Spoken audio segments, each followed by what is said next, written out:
Baindo, totelema, sengo pese soko mais sur banda qu'on a venu payer on a besoin de penser belé ya kolande mission fait conscience mission éducatif et mission qui la mala likanisimo kwa kolakisa moto moindo ya uti wapi ye akomi wapi pe ya zali kokende wapi nde yango to sala ka fort mokolo na mokolo kokende koluka bande ko nyonso bazana makanisi ya malamu na ete ko solisa et tout le kutu bande ko na bango basoka libaku ya kolanda kabiso na manaka na biso baindo totelema mokolo molelo to ko sola sur inconscience na bomo ya peuple congolais.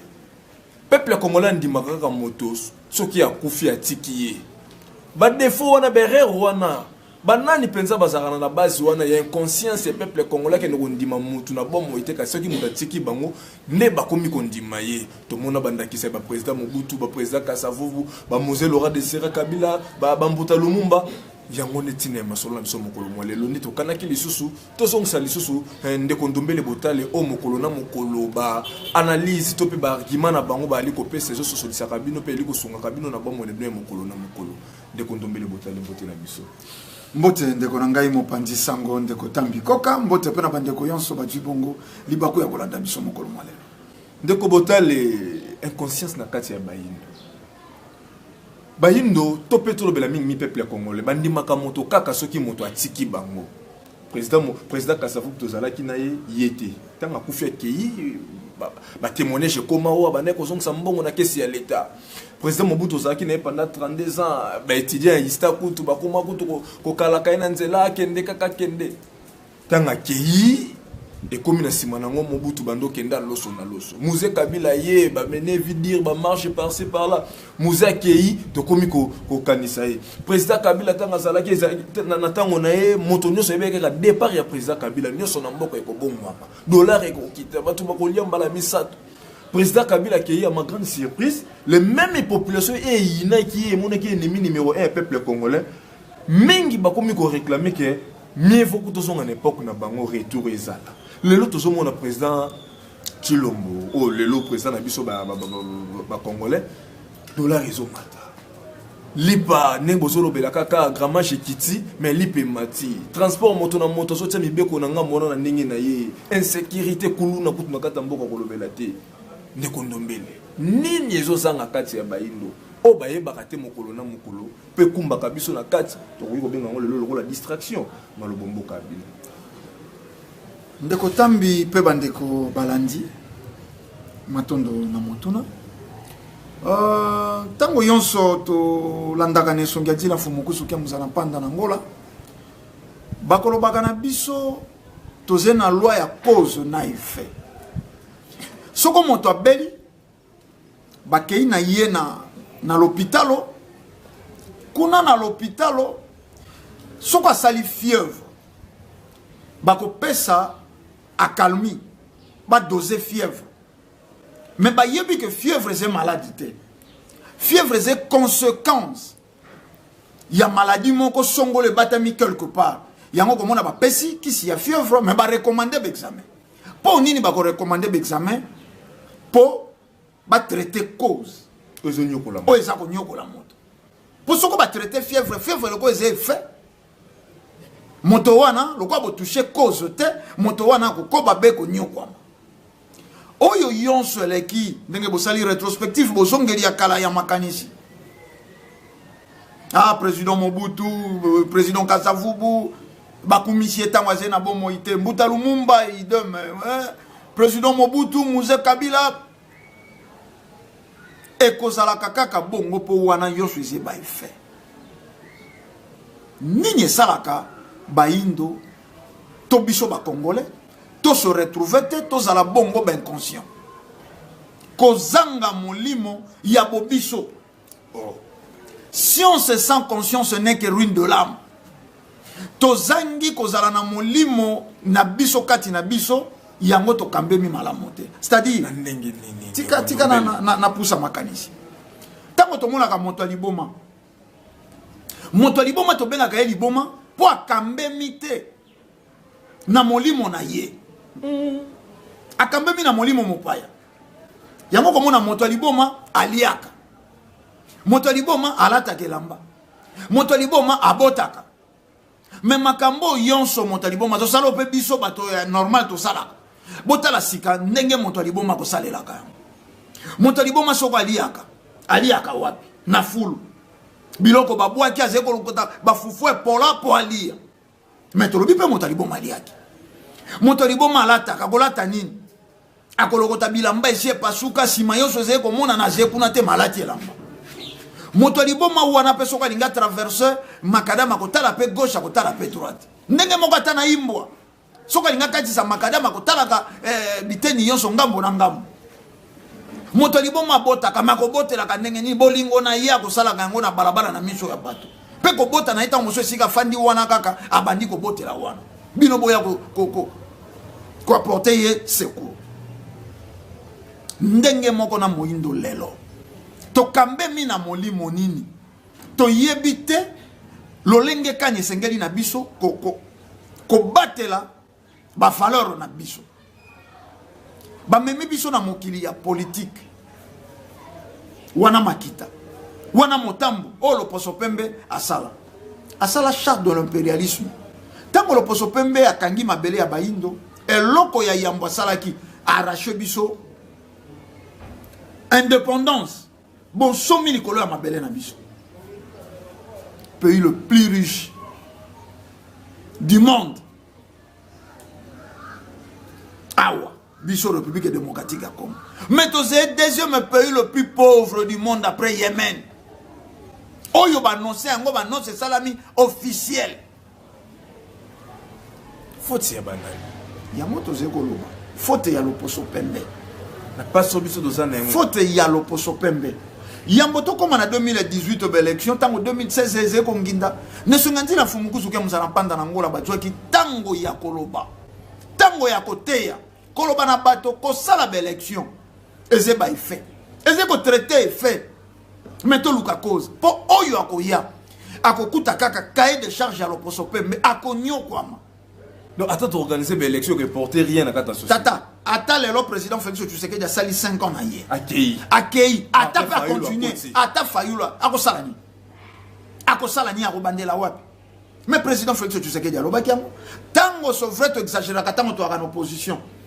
Nenge to mone la makambo libanda tango to komi na kati yangote. La preuve ane bazali ko papa Tshisekedi soko akomi kaka premier ministre dollar ekiti. Mais lelo sikawa papa na biso président na biso lelo Félix Tshisekedi biologique fils biologique o hérité IDPS akomi président. Mécanisme wana bande ko koisa dollar ba yebisaka yangote na litoi pa ya tata. Kwa ponaka ye successeur ponaka ye héritier. Dollar ezeko koka kokita te. Eze mitambo o bayaka kokuta. C'est-à-dire oyo ko bala moi ça c'est déjà atteint na sida. Automatiquement ko tu maladi wana. Na motambo koti. Mboka ndeze na motambo wana eze nini balongola biso ba somi likolo mabele na biso. Oh, tango balongola biso ba somi likolo mabele na biso, tokomi baye to zangi ntina. Yango tolobi ko zonga na bonfumuki mbangu nde molimo ya tata mokelu e ko tambusa bayindo. Yango role ya nesongenzi na fumukuzu kia muzala panda na ngola lelo kola kisa bato tata kelili kolona saka nisela ka biso bayindo atindela ka biso fumuki mbango lisiko bato yoso bakambemi na milimo na bango na milimo ya bankoko na bango wana baze ko sala émergence biso wa l'église catholique oyo akangaka bato pour lelo toze komona ba église de réveil toze komona ba église protestante mais tango tolobelaka église na tango ya colonisation c'était l'église catholique à la base tozwa tango wana église catholique azalaki ye moko na tango wana asalaka nini epai ya bayindo bolamu na ezalaka nini pour lelo mboka bango tolobaka ngo bakumisaka ye église au milieu du village mais lelo bakomi kolakisa peine à mokili que l'église catholique est l'église près de l'opposition. Nano a travaillé na pouvoir en place. Banda tokuma Congo. Banda tozala Congo. Nano a travaillé na pouvoir en place. Bato yoso balukaka bolamu ya peuple bazaka binemi ya catholique. Oh. Catholique ko to ça la déclaration que peuple anyo kwa makanga lokola nga to biso toza pembe église za pembe ni ya population. N'engeni na cause sur contre baye au batelemi ko lokabola mu ya population. Justement pour jouer déjà prudence ya ko yebisa bino. Bo sala botala ka ngana zeko ko sala te. Mais botala ko ngana zeko lo bana bino. Kasi catholique da yakana lo ba wana. Na botala ko ngana zeko sala te. Bondi maka ngana zeko lo bana bino. Azeko lo bana bino alinga ka bino mais botala misala na ye. Botala misala na ye. Lelo mutalumumba tango to proclamer bango euro. Mutalumumba basé reconnu presque na bamboka nyonso ya mokili. Soka salaka mabe o catholique te yaka na tango wana. Poni ni mokili reconnaître. Et alors tango mokili reconnaître Mutalumumba. Mais faut te comprendre, bateau va combattre avec Bazaka Bangouna à peuple. Donc faut surtout reconnaître Mutalumumba, faut condamner l'église catholique. Justement, pour Bango batali saka bateau, que Mutalumumba monte mabe. Mais les autres te reconnaître que te Mutalumumba vraiment c'est motoyo a tellement ka poya bosomi poya bolamu ya peuple congolais. Bon église catholique surtout mituna. Ne fait que malula babundi saka Mutalumumba poni. Point d'interrogation. Nzembo ya papa na biso frère qui a mwangana mateta. O ezeko sepelisa bato lelo ayo na komituna. Et ça qui moinda zeko se poser des questions pour l'origine na ye. Amiyeba. Oyo ba question ne ça qui vrai. Église catholique na musicien, ba telemena ka musicien poni. Bexcommunier ye, ba salelier culte soko messe noire. Na raison ni. Musique Quand le prophète a mis la vie sur ton dimaka, Kassia Batomo Indo, Bango Bandimaka Temba, Mona Kanisi Fumukimango, parmi les points de départ, il y a Moussalo Nazango. C'est ma tapouille à Gambela, Wana Tena Matanza, Pembeni, Andako Yaba, Papa, Samma, Pembeni, Wana Sika, Yokela Kangona, Uti classe, Nazozo Manda, Yango Zalaiko Salaki, Révolution, ngape na obeta bisolo na ngakasi eza pamba te tokutani lelo na mbuta mutu kia mwangana mateta tetamo inge tata maloba na mboka na bino na mwa eteni oyo totelemisi bango maboko makasi na mito na bango ingeka alors quartier komokimbangu beta na lomwa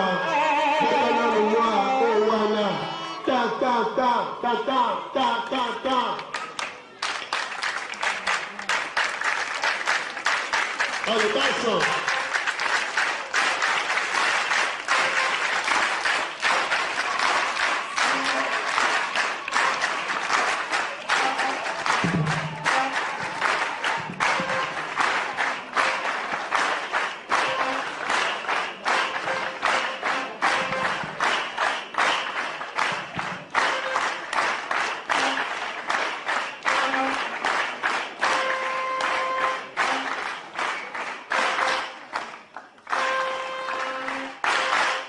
Ingeka esidise zibula makutu wa mangwe asidise zibula makutu wa mangwe asidise zibula makutu wa mangwe kikite ingeka tata kya mwanga ndo baramboka na bino histoire ya nzibula ndenge oyokaki oyo mokambi alobi eutaki mosika nazali kotanga na ngilingili tozalaki école laïque mais tozokende mpe bato ya protestant na catholique tozokende nzela nango nzala na bango balelo wana bazopesa balivre ya église catholique naye komona bafoto mindele baangelu mindele bato mwindu batima papu on dirait comme si baza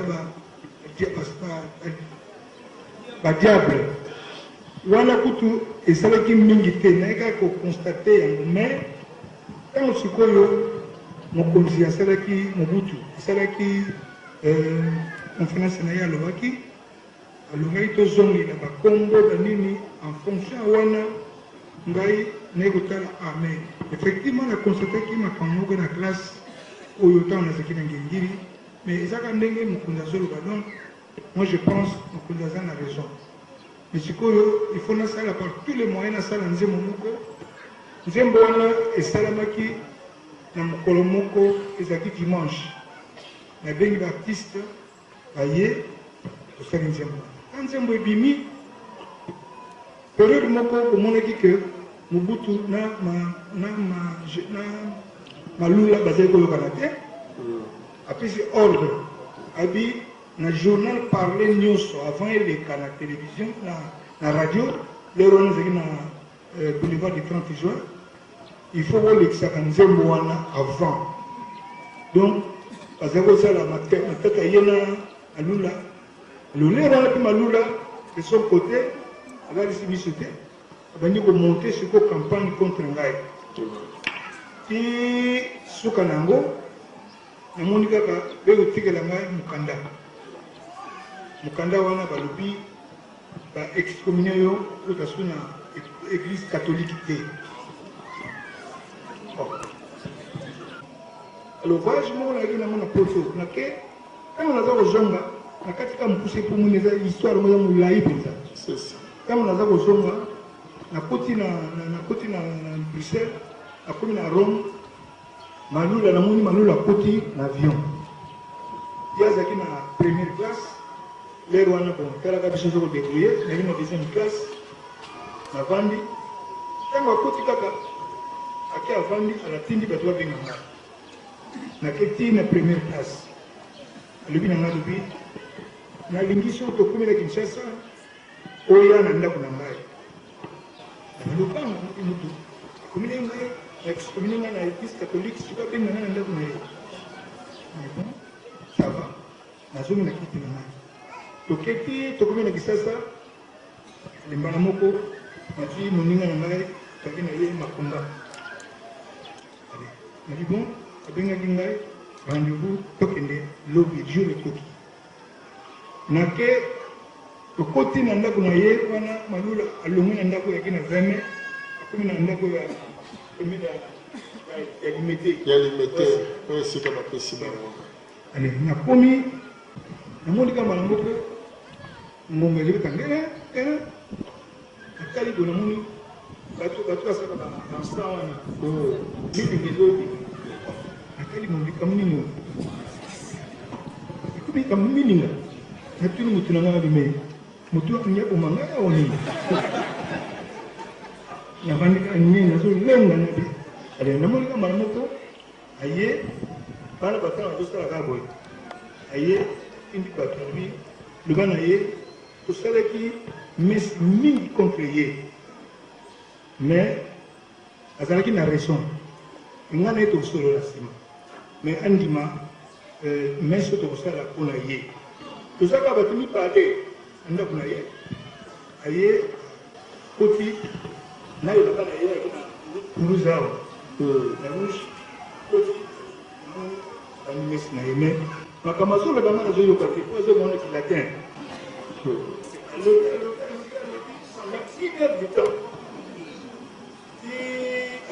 quand tokomi sikoyo une heure après alongoli bake sikoyo batiki biso ye azongi ye mosiko ayebisi ngai alobi monsieur Verkis ozalaki na raison mais ce n'était pas le moment parce que mimi nga moko nazalaki kobunda mpo bamamelo alaki bilamba ya tonga ya bilamba batonga bamamelo nazokobunda na yango ezali eloko moko inspiraki yo et vraiment nakosala par tous les moyens mpona yebisa pape mpona bazongisa yo na église na biso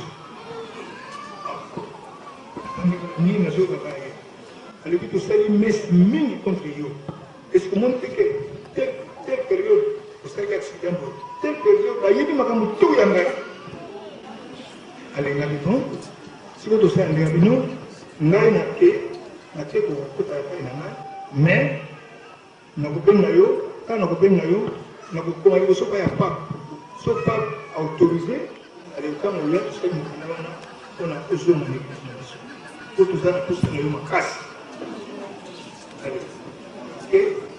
yango wana amoni ke église wana nzembo wana emonisa ngai mpasi mingi ezalaki moyindo azali kose poser des questions mpo luka origine na ye amiyeba oyo baquestion wana ezalaki vrai église catholique na musicien batelemelaka musicien poni bexcommunier ye basaleli ye culte soko messe noire na raison nini Musée Kabila tangwa ye message ya Musée Kabila ezalaki nini bomengo ya bana oyo ya Congo ezonga na maboko ya bana ya Congo na Musée Kabila beka catholique mude bundisa mais tozé koloba yango na etando bolandia wa pasteur général Soni Kafuta alobi yango pona nini à chaque fois peuple congolais pousanaka na destiné na ye église catholique azwaka foi mossus. Vous remarquerez que la Senko et l'église catholique, les prêtres sont des célibataires, du moins officiellement. Mais nous sommes de mariés. Tu as une femme, tu as des enfants, tu as même des petits-fils. Nous sommes avec le peuple, c'est-à-dire nous avons le poids, la charge de la société.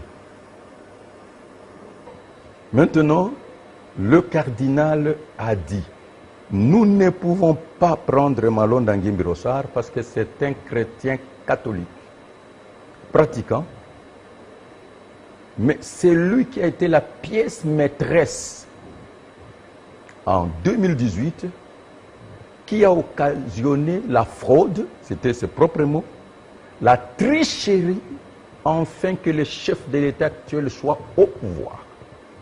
Il n'a pas cité les noms, moi je cite les noms. Félix Antoine Tshisekedi soit au pouvoir. C'est là où la tension a monté. Suivez-moi très bien. Dans la salle.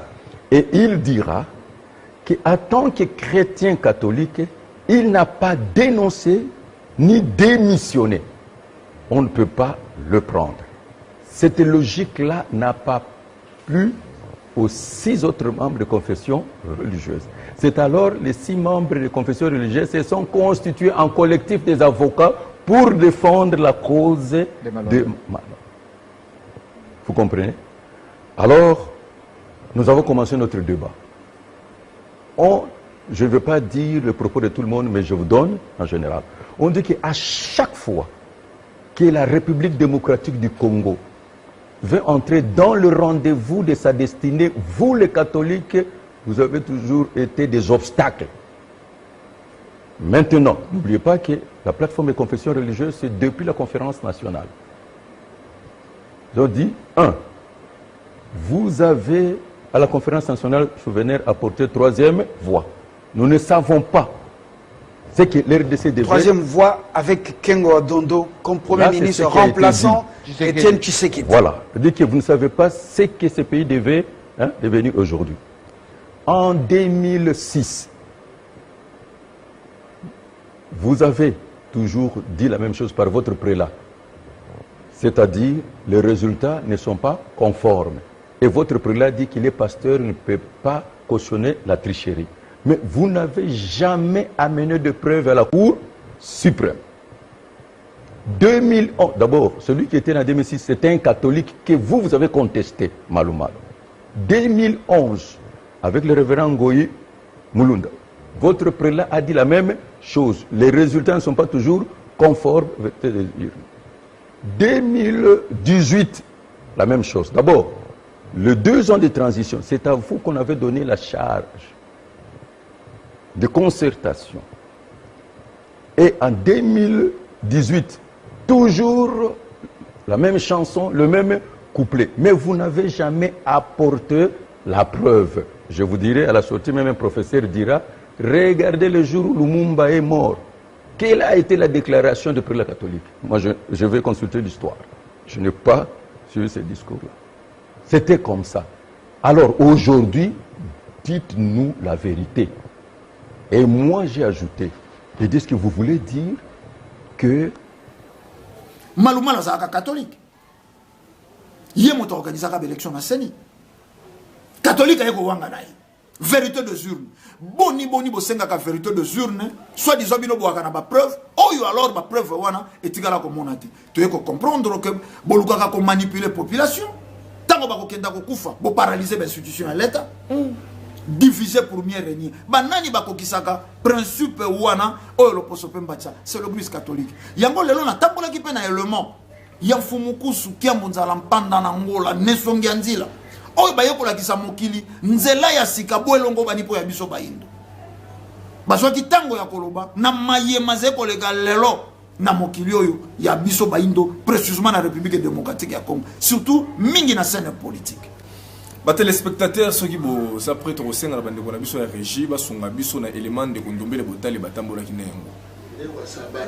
Kobanda 1885 roi Léopold azwa Congo oyoyo na cartographie na ngolero nezalaki état indépendant du Congo eloko na ye na 1908 aseda wepa ba Belge ti lelo to s'en sortir te congolais asa pauvre tambola na ba village nyonso ba mboka nyonso banda kwa ndele ya nzete eza ti lelo c'est l'obino indépendance mais ni l'autre côté mais est-ce que tous indépendants tous pour d'apprendre indépendance raison même au besoin battre même à cabo besoin mon ba marche oyoyo ba désordre ba catholique bazotiaka ba kolo esclavagisme na so ya kakande na so le catena libola siko soko le but est-ce que sur to kaboni na Belgique to ko s'en sortir et ça le kolo zolo bana na batu que ceux qui t'obligent na boloko est-ce que to ko bonga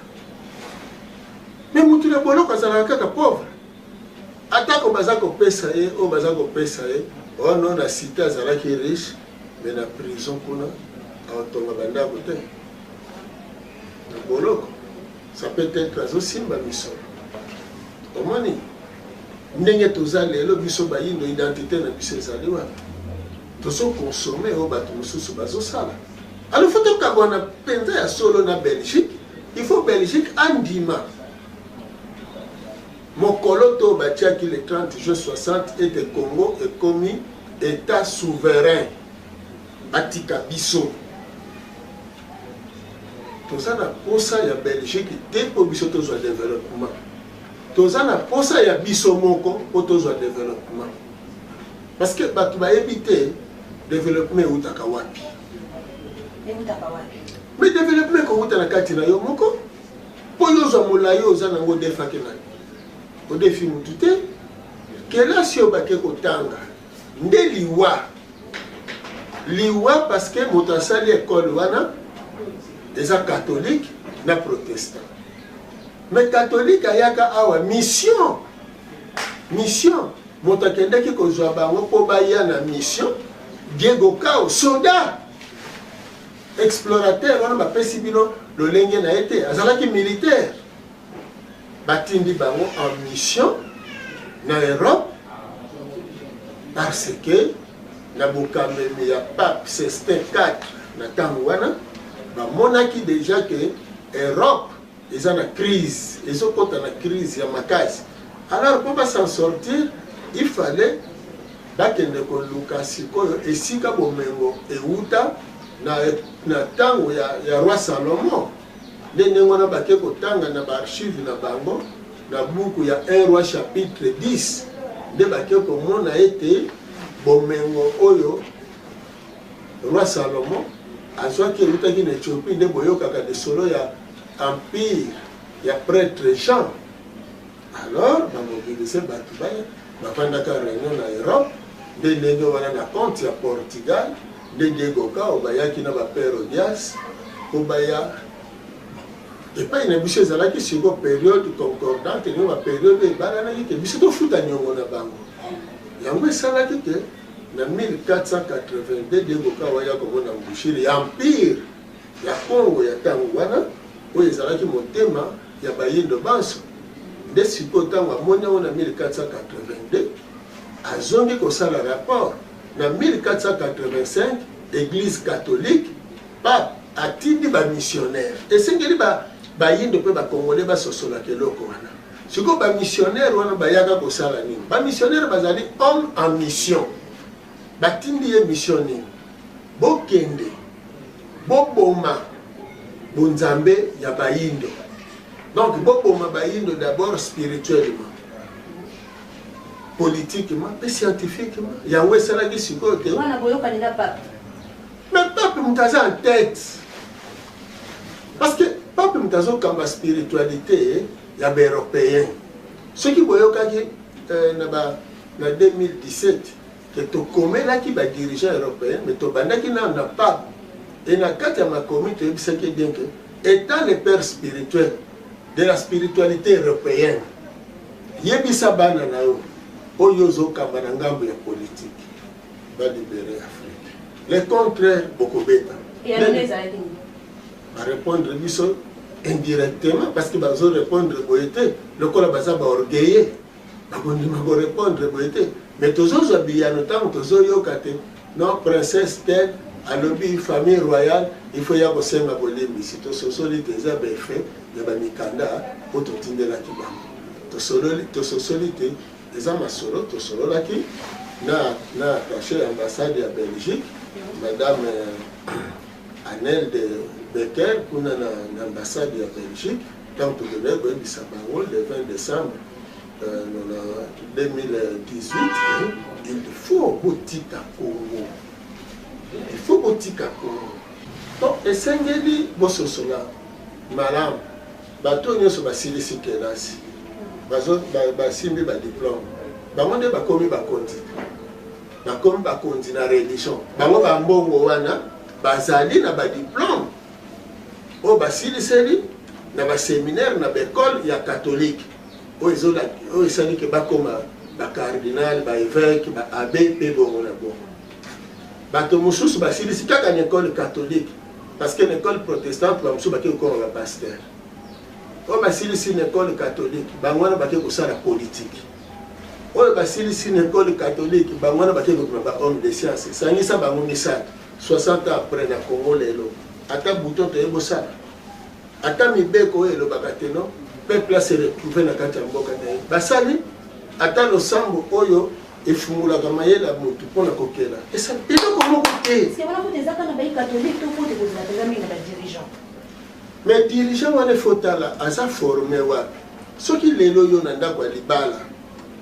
Oza kobongisa te oyo kosepelisa mobali azomona te ki moi sino na kati ya ndako. Akokondane yo to akokondane mama na tata baformaka yo mabe. Akokondane bango. Vous qui mona pas éducation balabala. Justement, tant mwana ke kozwa éducation ya balabala, baboti bazalaki wana. Alors sikoyo soko lobi bongo, ba dirigeant na biso bazwaki éducation na balabala nini. Soki bazwaki ezaleli ya komela masanga, mutakela ba bar eza catholique. Soki bakotaki na ezaleli ya kozwa ya kosala kindumba ya kimwasi na mobali, mutakeli système wana boyemba kaka banzembo ya basi na mibali eza ba catholique na congrégation ya ba hellénite na zoloba papa ngoma Demetriou oyo batindaki ba papa wendo bayemba Marie Louise solo ngai na yo babenga kombo Luisa mobali akapinga asombeli nga mobile te balwango bayembaki oyebi babuto boni afungola mena lobi mama nenga adu elenga ayembi atandele mokili ekobaluka bakangi kiamwanga na mateta ayembi nzambe nakomitunaka nzambe o nakomituna Cardinal Malula a s'en prendre na ye asalela ye mesi ya mabe bapekisa nzembo wana eyemba te yango esalaki ke nzembo wana bakatholike toujours na mayele mabe Sango Van Dijk ake kosala filme ya bakanja po babimisa bafo basantu ya bayindo babakanja banoirite basali bafilme wana po bapesa bino basantu ya bayindo bakizito nyonso mpona nini po bosali nzembo oyo elamusi makanisi ya bato oyebi bakatoliki te soki mokolo bokoyeba bango te bayaka kolakisa bino konzambe te bobengi bango wana nde bokoyebaki liwana bino eza na bango bobengi bango soit disant l'église au milieu du village mpe elobaka vérité ya lokuta bakongolais na période ya 2017 tozokota 2018 batrouve consensus na bango na bokambemi ya Edem Kojo kimia ezala kuna epai ya mokili molimo na cité ya Union africaine juste l'air bakomi na suka mpo bayokana basango senko a créé kaka eloko moko boye pa babendi makambo kuna epa na bango depuis bakende epa na bango ti babimaka batikala koyokana te soki pena basangisaka majorité wana fumu soki même tokendaki na dialogue ezalaki sous pression ya bacatholique parce que ni tete bacatholique même dialogue ezalaki kosalama te dialogue oyo ememaki biso ntina baélection te bacatholique badivise classe politique ozoyoka preuve ezali ke senko esangisa bango te compromis nini ebimana kuna bato bayaka na testament soit disant que papa Tshisekedi atikela bango testament que président Chilombo yende mutu banome premier ministre ezalaki banani mais c'est pas catholique oza journaliste te babima na mutu mais luka na barchive okomona ke abeshole bango bakenda epai ya président honoraire président Kabila na mukanda na lettre balobi mukanda oyo papa Tshisekedi atikelaki biso yango testament omoni siko ntango bapesi président atali bango na mukanda na bango ayebisi bango bofongola botanga bino moko nini ekomama na kati batikala kofongola te mpo batangela yango président bazongana tuna bango siko bofongola yango te mpo na nini mpe kotangela ye contenu te mpo na nini mboka nini ezanga mokonzi mpo na nini bapesi bino culture ya kofingaka bakonzi na bino nzoto no kaka ndenge oza bongo so bakati motu termine nyonso ezodirige nzoto na yo eza motu alo yo yebisa ngai moto azwelaka liboma na tolo to na motu alors soki motu bokomisi yango inutile yo yebisa ngai nzoto sikoyo kotambola ndenge président oyo azolala na butu azokanisa ndenge nini bakongole bakozalela malamu catholique ake kobongisa na bamindele na ye batindaka ye parce que bokobosana te ke baprêtre catholique ya mindele baza remplacé na baprêtre noir donc continuité ya œuvre wana comment communauté internationale batunaka makambo nini Kabila bayokani na Chilombo donc président honoraire na président en exercice makambo nini bayokani est-ce que koyokana na bango mpona bolamu ya mboka ete biso totiki 5 chantier awa bino mpe bandeko bozwi bopusa ngo place bino bokosukela soki mosusu akoya apusa mpo toluka bolamu ya peuple eza mabe sikoyo ekomi objectif il faut kokabola bango parce que problème baza nango baza na posa président Chilombo te communauté internationale na église catholique voilà bazokende kopakolaka ye mateka tala lelo badivise idps eza parti au pouvoir lelo ekomi divisé en communauté mais catholique parce que nga nazofemino il faut kozonga na histoire Kasavubu premier président moko basalaka ye ndenge bazosala lelo lokola bamonaki clairvoyance ya Mbuta Lumumba eke bazokoka Mbuta Lumumba te il fallait kokabola Mbuta Lumumba na président Kasavubu na ntango wana décision ya kokende epai ya barisi soki oni aye kointervenir awa te bazwaka yango président Kasavubu na premier ministre na ye Mbuta Lumumba na kananga lero wana lolo abo mais lokola bamona ite Kasavubu aza ne muta kimia tokabola bango nde bakabolaki bango babomi Mbuta Lumumba mais bazalaki na posa Kasavubu te bazalaki na posa baya kotya Mobutu nde omoni siko basalaki nini baisole nano Kasavubu bakaboli ye na bandeko nyonso ya PCA ya Konako babiteni nyonso nano liboso kutu Konako batikaki bakendeki nano bapuna baparti mosusu wana sikoyo bapesi orgueil na bako biso bakongo suka nango mpe abakongo bakati yango ebimi abako kongo die to abako mwinda sikoyo Kasavubu akomi fragilisé même na kati ya parti na ye ndenge président Tshilombo sikoyo bandeko ya IDPS bakomi kosala démarche alors que bango moto baza na pouvoir bakomi sikoyo kotia badésordre bakasi oyo bazosala est ce que parti au pouvoir ekosala bakasi tokendeke malai parce que un vrai idépécien akoki jamais kondima kende na balabala abuka au moment où président autaki na parti oyo ya bango mais pouvoir eza dirige na nani soki yoki obuki na balabala soki oyo obuki otiango na mutu ya nani manipulation FCC nalobi na catholique esika basanganaki wana FCC ezalaki wana mais eza catholique mutu azalaki mutu alokani nete soki peuple soki mpe eza bakuiti oyo bamenaka bamasanga soki ya nini mutu ezosala na mpe soki nzala yango eleki organisateur ya baélection wana eza cardinal ya mbongo en tête nayebi te soki malumalu atricha na asala tricherie na baélection alors bondimaka ya mbongo mpe asali tricherie na élection wana parce que comment yo moko organise baélection na yo obimisi mutu oyo abimi yo moko baluki susu mutu wana abimi te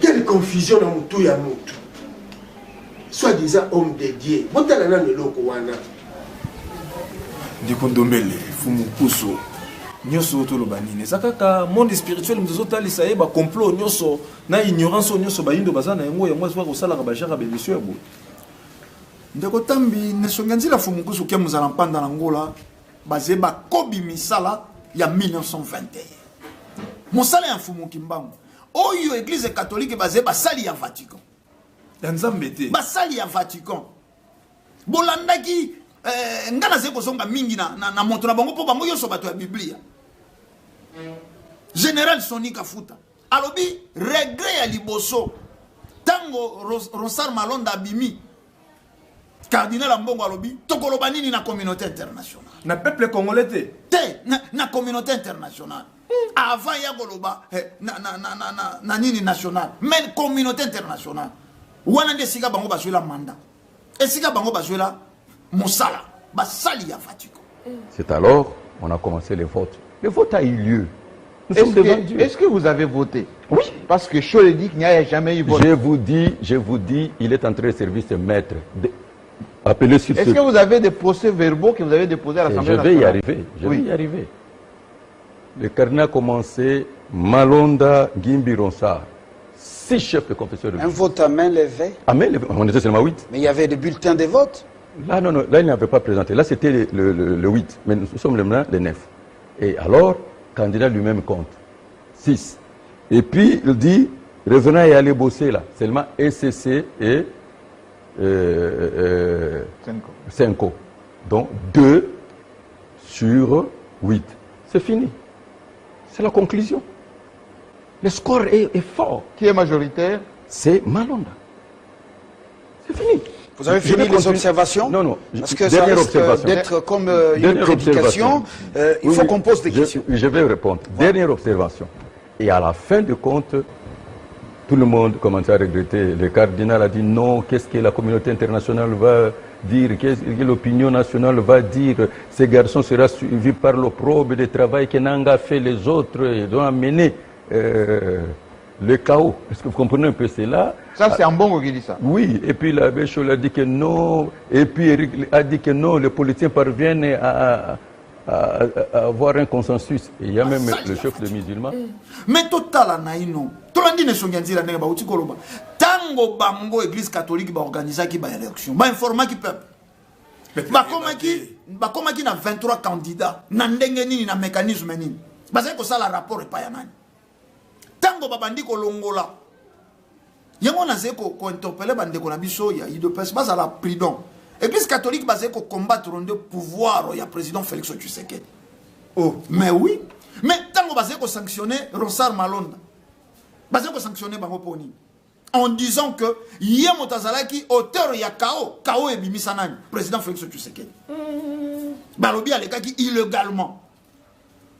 Soka les cas qui illégalement, Soko Balobi, Ronsard Malonda, basé cause wana, c'est que le président Tshisekedi a une valeur hôtel, l'élo étant président de la République. Oyo basé ko ba institution yon so l'élo.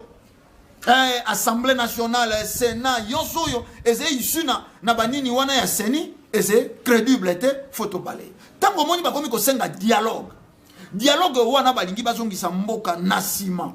Bako bandela ko anile bokonzi ya lelo po baloba te banini wana ezalaki illégitime élection wana simba kite to sangana to bandela boye to sala gouvernement moko d'union nationale to sombi mais to bosana te même catholique wana bango moto ba tripotaka ni na Saint-Sylvestre avec Edem Kodjo masole ezalaki ko beta mamalamu tango catholique ba du yango ba memango na centre terre diocèse et sika makambo kenda ko bebe bande ko balandi bozalaka na courte mémoire te bozalaka na courte mémoire te toko bosa na maye maleka ki na 1960 tant mosupo elali mikolo tant mosupo tango wana tando ya lakite mais toko kokate ko bosa na maye uti ko leka récemment maye uti ko leka récemment église catholique 2006 irrégularité bango nde ba revendiquer bakoka ko prophète to yena 2011 ndenge moko to yena 2018 ndenge moko mais sika to komi lelo boyeba que lokola ba élection to uti ko sana 2018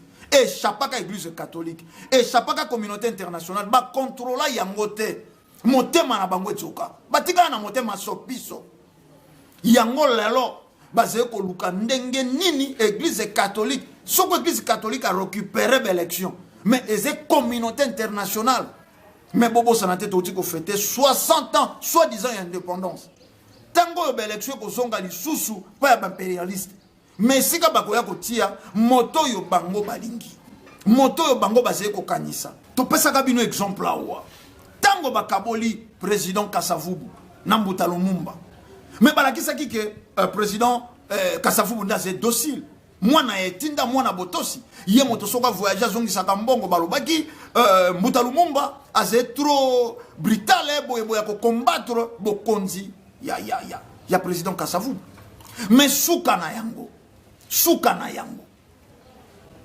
basaki na posa président Kasavubu te ba balança ki élément na bango ezalaki Mbuta Mobutu donc dans des autres nyoso ningezo sala mawa to lo banini communauté internationale pe bazana candidat na bango soki baluki ba neutraliser ngambo na ngambo bokubimisa mutu na bango mais bango wana ezalaka rôle na bango ndeko tambi wana nde rôle na bango balingi ba contrôler à 100%. Bobo ça n'a été qu'une élection 2018 balingi ba tcha puis balingi ba soutenir président Kabila à l'époque alobaki na bango toko sala yango na makoki na biso pour la main qui donne c'est seul qui dirige soko boko tia loboko boko komana na mot à dire na élection na biso oyo bango lo kwa ba contrôler élection wana te batikala na pota na motema ba respect ça kanini président Kabila a insisté que to organiser élection na bambongo na biso moko mais soit disons bamboka ya Afrique soko c'est réellement indépendant il faut tomisa la biso to zena bien pour ça il faut tout ça là ba mettre ya mabele na biso pour ça ba continuer volonté mais dis-le est-ce que peuple ayeba que même tango to teka ka ba cobalt tango to teka ka uranium prix biso tende to tia bango impérialiste nde baloba ke loko boye boko teka boye boko za non tant de pourcent biso to ko dwa boye mais yango na ba politicien yango to lobito kamba mana molimo ya bofumu kimbango po facilement boko yebisa bato nini ekoleka kana ba cahier de charge oyo bino boye ko kuta na pouvoir guerre ya est guerre wana ezeko persister lelo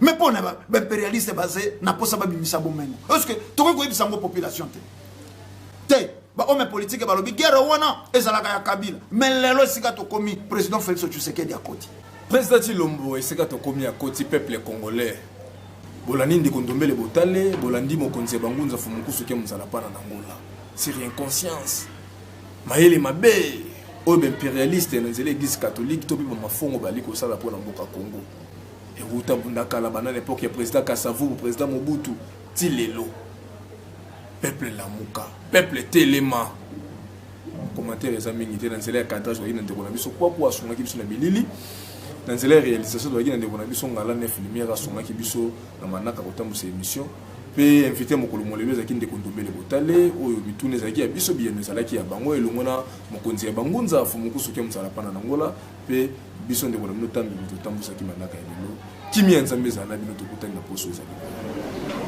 toute autorité vient d'aider. Alors batu ya ba église afena lo ba sambele baluka mboke tambola malamu mboke tambola malamu ba opposant baza ba catholique ba opposant ba bandeko Fayolo bandeko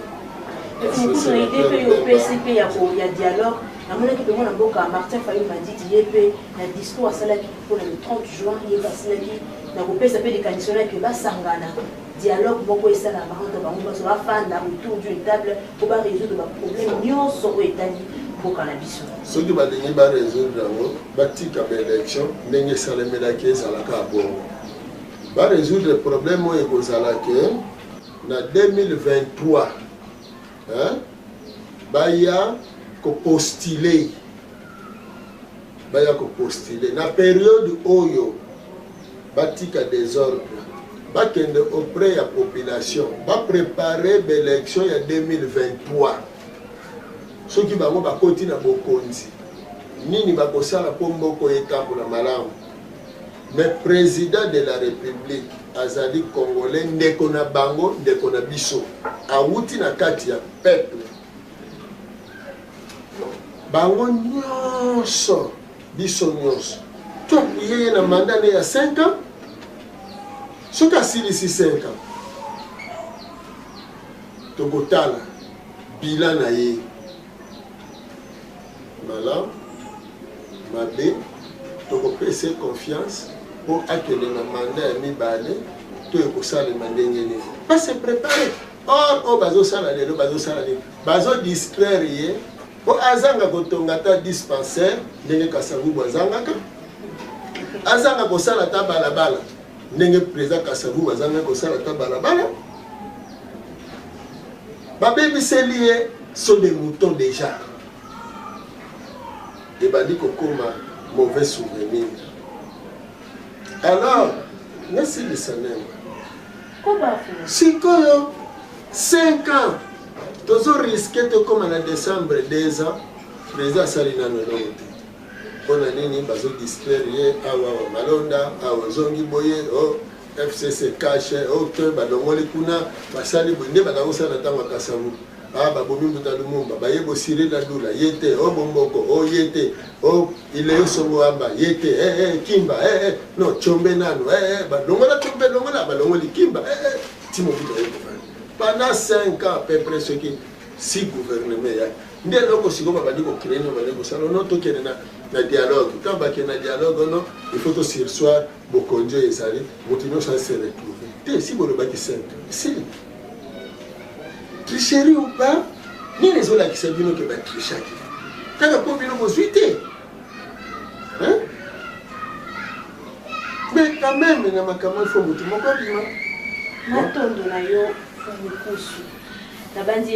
C'est une carte politique. Oyo, c'est que bato na boanya, bata na ngope na miso ya boanya pour comprendre makambo maso. Biso, toza na posate que peuple abima. Au marche et salamaki 3 morts. Au marche et salamaki 2 morts.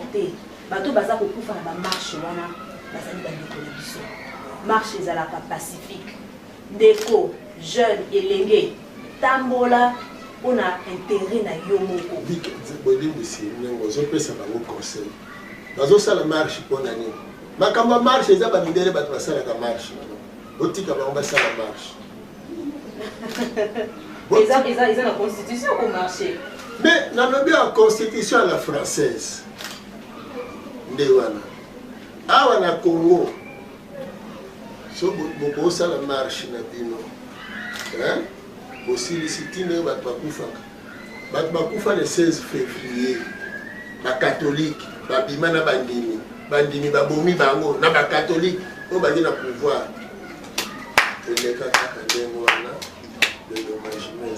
Problème tout ça, on a nos revendications et cause à la marche parce que bateau il y a bateau des aborotés. Mukusu, olo babe maman ko liba suka poto kabona pesa to kompe na suka. Eh, le ba ko suki se mission ya ko kabona ko ngazo. Ya usuki se mission. Ndena ina lo babe. Mokonzi mboka nenga kangi baba.